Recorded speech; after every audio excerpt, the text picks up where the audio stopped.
സംസ്ഥാനത്ത് അതിശക്തമായ മഴയ്ക്ക് സാധ്യത എന്നാണ് കേന്ദ്ര കാലാവസ്ഥാ വകുപ്പ് നൽകുന്ന മുന്നറിയിപ്പ്. ഇടുക്കി, മലപ്പുറം ഈ രണ്ട് ജില്ലകളിൽ ഓറഞ്ച് അലേർട്ടാണ് ഇപ്പോഴുള്ളത്.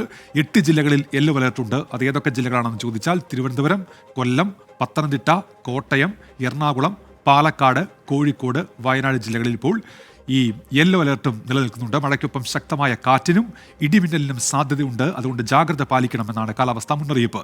വിശദാംശങ്ങളുമായി ഇപ്പോൾ ചേരുന്നത് ഹരികൃഷ്ണനാണ് തിരുവനന്തപുരത്ത് നിന്ന്. ഹരികൃഷ്ണൻ, ഇന്നത്തെ കാലാവസ്ഥാ മുന്നറിയിപ്പുകൾ ഇങ്ങനെയാണ്. നാളത്തെ മഴ മുന്നറിയിപ്പ് എങ്ങനെയാണ്? ഇപ്പോൾ ഏതൊക്കെ മേഖലകളിലാണ് ശക്തമായ മഴയുള്ളത് ഹരികൃഷ്ണൻ?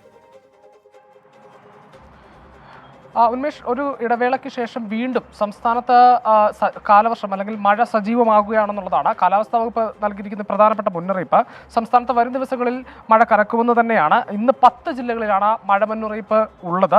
10 ജില്ലകളിൽ അതിൽ 2 ജില്ലകളിൽ ഓറഞ്ച് അലർട്ട് പ്രഖ്യാപിച്ചിട്ടുണ്ട്. അത് ഇടുക്കിയിലും മലപ്പുറത്തുമാണ്. ബാക്കി 8 ജില്ലകളിൽ യെല്ലോ അലർട്ടാണ്. തിരുവനന്തപുരം, കൊല്ലം, പത്തനംതിട്ട, കോട്ടയം, എറണാകുളം, പാലക്കാട്, കോഴിക്കോട്, വയനാട് എന്നീ 8 ജില്ലകളിലാണ് യെല്ലോ അലർട്ട് പ്രഖ്യാപിച്ചിട്ടുള്ളത്. നാളെയും ഈ മധ്യകേരളത്തിനും അങ്ങോട്ടുള്ള ജില്ലകളിലൊക്കെയും ഇത്തരത്തിൽ മഴ മുന്നറിയിപ്പ് നൽകിയിട്ടുണ്ട് കാലാവസ്ഥാ വകുപ്പ്. ഈ ഒറ്റപ്പെട്ട ഇടങ്ങളിൽ ശക്തമായ മഴയ്ക്കും കാറ്റിനും സാധ്യതയുണ്ട്. മണിക്കൂറിൽ 35 കിലോമീറ്റർ മുതൽ 55 കിലോമീറ്റർ വരെ ശക്തമായ കാറ്റിനും ഇടിയോടുകൂടിയ മഴയ്ക്കും സാധ്യതയുണ്ടെന്നുള്ളതാണ് കാലാവസ്ഥാ വകുപ്പ് പറയുന്നത്. ഈ പ്രതികൂല കാലാവസ്ഥയായതിനാൽ കേരള തെക്കൻ തീരത്തും അതേപോലെ തന്നെ ലക്ഷദ്വീപ് തീരത്തും മത്സ്യബന്ധനത്തിന് വിലക്ക് ഏർപ്പെടുത്തിയിട്ടുണ്ട്. ഏറ്റവും പ്രധാനപ്പെട്ട കാര്യം, ഈ തീരദേശവാസികൾ അതേപോലെ തന്നെ മലയോര മേഖലയിൽ താമസിക്കുന്ന ഒക്കെ ജാഗ്രത പാലിക്കണം എന്നുള്ളതാണ്. ഈ കടലിലേക്കുള്ള വിനോദസഞ്ചാരം ഒഴിവാക്കണമെന്നും ദുരന്ത നിവാരണ അതോറിറ്റി നിർദ്ദേശം നൽകിയിട്ടുണ്ട്.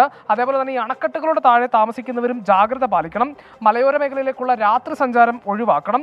ഈ കൃഷിയിടങ്ങളിലേക്കുള്ള വൈദ്യുതി ലൈനുകൾ സുരക്ഷിതമാണെന്ന് ഈ പാടത്തേക്ക് ഇറങ്ങുന്നതിന് മുമ്പ് അവിടെ ജോലി ചെയ്യുന്ന ആളുകൾ ഉറപ്പാക്കണമെന്നും അങ്ങനെ ആ തരത്തിൽ അപകട സാഹചര്യങ്ങൾ എന്തായാലും ഒഴിവാക്കണം എന്ന് തന്നെയാണ് കാലാവസ്ഥാ വകുപ്പ് നൽകിയിരിക്കുന്ന മുന്നറിയിപ്പ്. ഏതായാലും ഒരു ഇടവേളയ്ക്ക് ശേഷം സംസ്ഥാനത്ത് വീണ്ടും മഴ സജീവമാകുന്നു എന്നുള്ളതാണ് കാലാവസ്ഥാ വകുപ്പ് നൽകിയിരിക്കുന്ന പ്രധാനപ്പെട്ട മുന്നറിയിപ്പ്. ഉമേഷ്, അപ്പോൾ പ്രിയപ്പെട്ട പ്രേക്ഷകരെ, ഇതാണ് സംസ്ഥാനത്ത് നിലവിലുള്ള മഴ മുന്നറിയിപ്പ്. ഇടുക്കിയിൽ ഉൾപ്പെടെ, തൃശ്ശൂരിൽ ഉൾപ്പെടെ നല്ല മഴയുള്ള കാര്യം പ്രേക്ഷകർ ചൂണ്ടിക്കാണിക്കുന്നുണ്ട്.